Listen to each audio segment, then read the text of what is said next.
Here we go. Disclaimer, I am neither equipped or experienced enough in life and most topics to do this, but here we are. Ooh, I think it's tricky being still friends with an ex. Is that controversial? I just think a clean cut is the best way to go. A, for allowing space for a new relationship to come in, potentially. And I don't know, just clear lines and boundaries. I think it's just best to say goodbye and be done with it.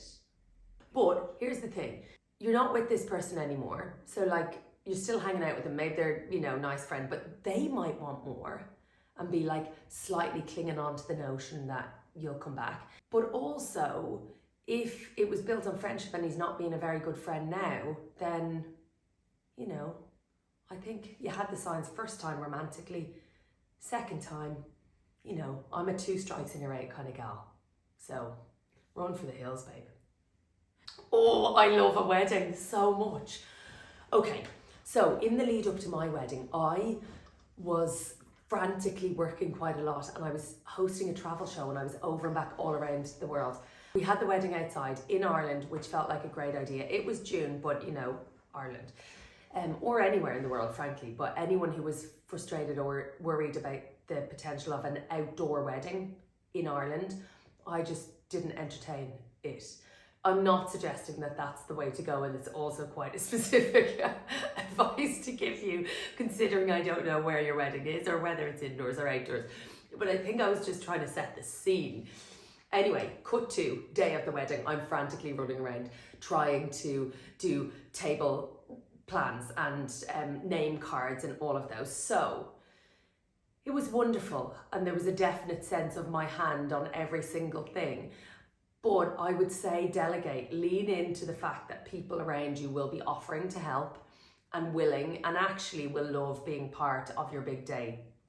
So try, if you're a bit of a control freak, to just relinquish a bit of it and enjoy the lead up to it. They say you get more, if not as much, more, I don't know, satisfaction and enjoyment out of the lead up to something and the anticipation of something. So enjoy all of that.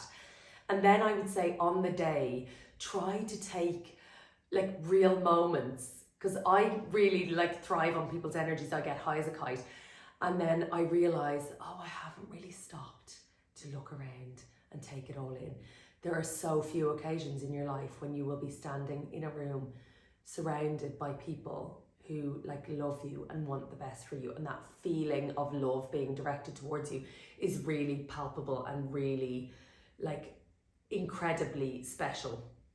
So yeah, try and give yourself a moment to soak all of that in. And then this is a weird one. Our photographer, a guy called Dave McClelland, asked us to do this, and it was oddly awkward in the moment, but actually one of the most profound moments in possibly my life, not just on my wedding day. He made us not talk while we were having photographs, and so in the busyness of this amazing celebration, we had 3 minutes, which weirdly felt like an eternity, of just looking in each other's eyes. And it was so gorgeous. It's like you're seeing this person that you're, starting off a new chapter with, fresh for the first time. So yeah, maybe try that out. I mean, tonight, you don't have to wait till your wedding day. Tell them you've embarked on a celibacy journey.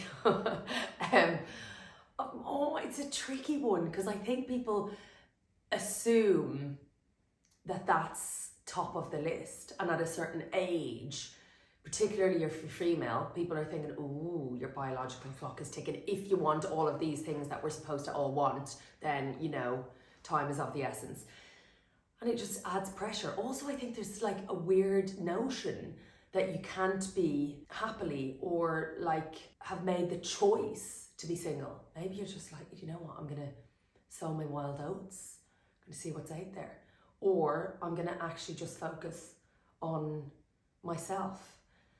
Because sometimes I think there's a bit of work to be done, isn't there, where you're I don't really need to be adding another human to this mix. I'd quite like the peace and quiet of some space to figure some things out. So how do you shut it down? Get really drunk, have a wild argument where you tell them to back the fuck off, so that in future, although it was an awkward memory, it will become the elephant in the room that nobody dares bring up again. I think sometimes, yeah, you just have to be cruel to be kind. Ooh, first of all, they say everyone has one in them, right? I wrote my book in lockdown. I genuinely have no idea how people do it with the real world circling. But I would say just start. Just get going. Like ideally you'll have some sort of notion as to what you're going to write about. So just start one page at a time. I guess it's like slow and steady progress, because the problem with talking about doing it and not doing it is you've kind of broken a promise to yourself, and it's in the back of your mind as something that, yeah, you said you were going to do that and you never did it. That's so typical of you. Instead, you could just write it. It may never go anywhere, but like the process of doing it will build that muscle and you'll get better. It could be absolutely shit to begin with. It most likely will be. Or you could be J.K. Rowling. What are you waiting for? J.K. is not the right reference these days, is she? You could be Dan Brown. Who's a like author? You could be Elizabeth Day. Who